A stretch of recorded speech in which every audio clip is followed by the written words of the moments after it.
Alrighty, it's your boy Zxous, so we're back with another Goddess of Victory Nikke video. Now today we're going to be talking about gear because I feel like that's somewhat important.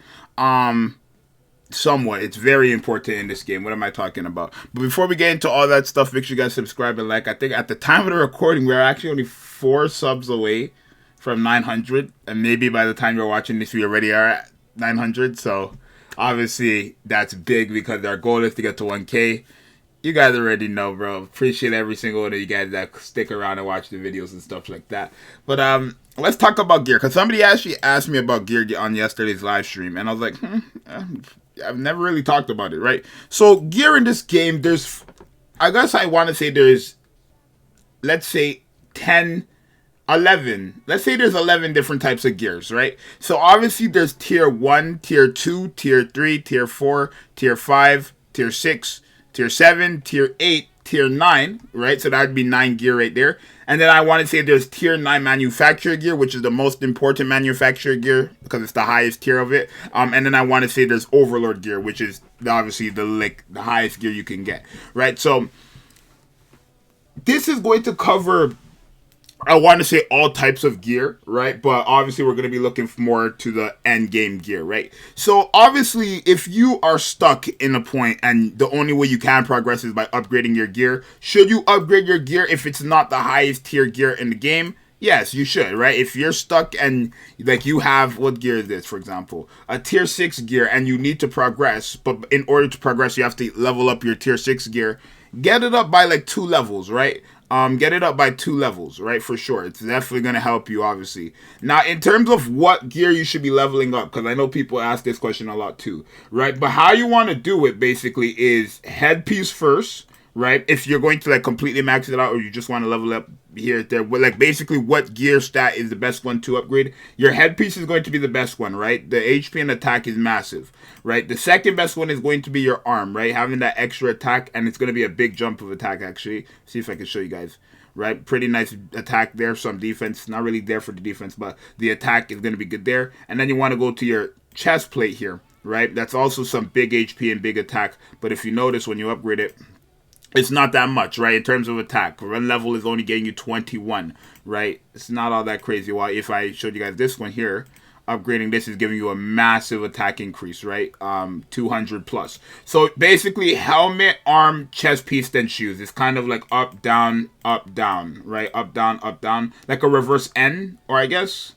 yeah, like a reverse N. So headpiece, arm, chest, and then obviously feet or leg piece, whatever you want to call it. So that's the order you should be leveling it up in. Now, obviously, when you get to end game, you're going to be, the highest gear for you is going to be tier 9 gear, right? Tier 9 gear is going to be the standard gear, which is this gear right here. This is regular tier 9 gear. But tier 9 manufacturing gear is going to be gear that I believe only my litter has right now. It's going to be this type of gear. The gear that gives you the bonus ability for their manufacturer, regardless if they're Missilus, Abnormal, Pilgrim, Tetra, or Elysion, right? That's going to be it. Now, once you completely level up, like level 5 is the highest level for these gears, right? On tier 9. I think on lower tiers is like level 4, level 3. But on tier 9, the highest level you can upgrade them to is level 5. When you get it max level, they're going to, and these only work for manufacturing gear, right? It only works for manufacturing gear. But when you get it to level 5, you're going to get this new feature that says equipment modifications.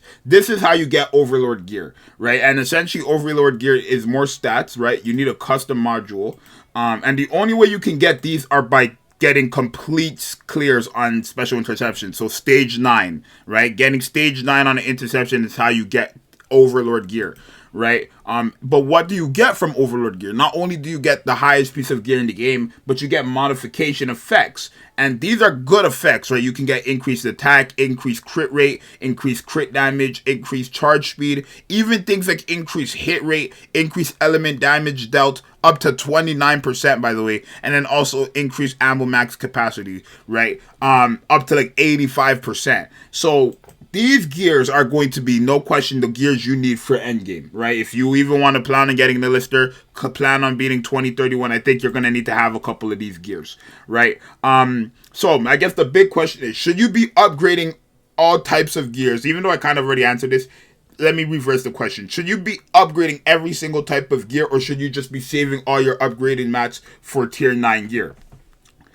Essentially, you would want to save majority of your mats for tier 9 gear, but like I said before, if you, like these mats right here, right, the SR Ultra Boost modules, if you cannot progress, right, and you cannot do more damage, you cannot progress, and you need to upgrade your gear, don't get it completely maxed out unless you need to, right? You can try getting it up by 2 levels. I know when I was progressing, I would just get the gears up to like level 2, and then I would go test it out, and I would be able to beat it, and I'll move on with that, right? And then I'd probably just get new, better gear, right?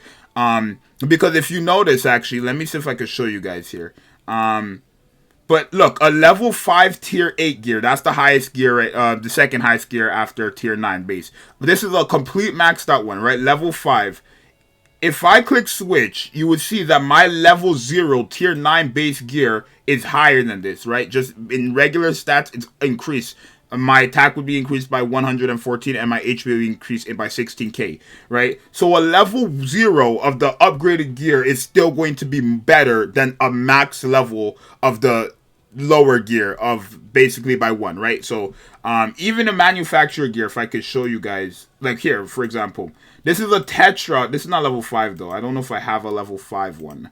I'm not sure if I have a level 5 one. I doubt it. I don't believe I have a level 5 one, unfortunately. But basically, let me see if I have a level 5 one. Let me see. Okay, so it seems like I don't have a level 5 of like a manufacturing gear that's tier 8, so I can't really show you guys. But essentially still, it would be like a base level 0 gear of tier 9, or the upgraded tier of whatever gear is going to be better. So it's I don't want to say it's really a waste, but if you think about it, like it's kind of a waste to get a gear fully leveled up, to just replace it by a level 0 gear when you could have used majority of those mats on that one gear, right? Obviously, the higher the gear, the more mats is going to cost to level up, right? It's just how it works. But essentially, yes, right? If you need to progress, try getting it up 1 by 1, like in terms of the levels, 1 level, 2 levels. Try again. If you can't beat it, then get it up. If you need to max it out, then go ahead and do that. It's not completely a waste if you max them out, obviously, right? Because you could just pass it on to the next character, right? Let's say, for example, I have a full tier 8 max set, right? And then I get 1 tier 9 piece. Okay, now I can take that old piece and put it onto the next character. So it's not really a waste, essentially. But obviously, if you want to save mats and only invest into the highest tier gear, then you can also do that. It's going to be a bit rough for you, but again, you can do that. Okay, wait, I can get litter skills up, so I want to do that. I guess I'll do that after. But yeah, basically that's going to be it. And again, for Overlord gear, essentially you have to get manufacturing gear complete leveled up. Then you unlock it. And in order to get the custom modules, you have to clear a special interception completely. So you have to get to stage 9 of that special interception. So hopefully this video was helpful. Definitely let me know if this video was helpful for you guys. If you needed some guides on gears and stuff like that. To get some scraps, you can also use other gear pieces to upgrade. You can get scrap obviously from your outpost, right? It's not going to be much, but you can definitely get scrap from your outpost. And you can also use knockoff gear or other gear that you get from the interception if that helps you as well. But for now, it's your boy Zxous, and I'm out. Later, peace.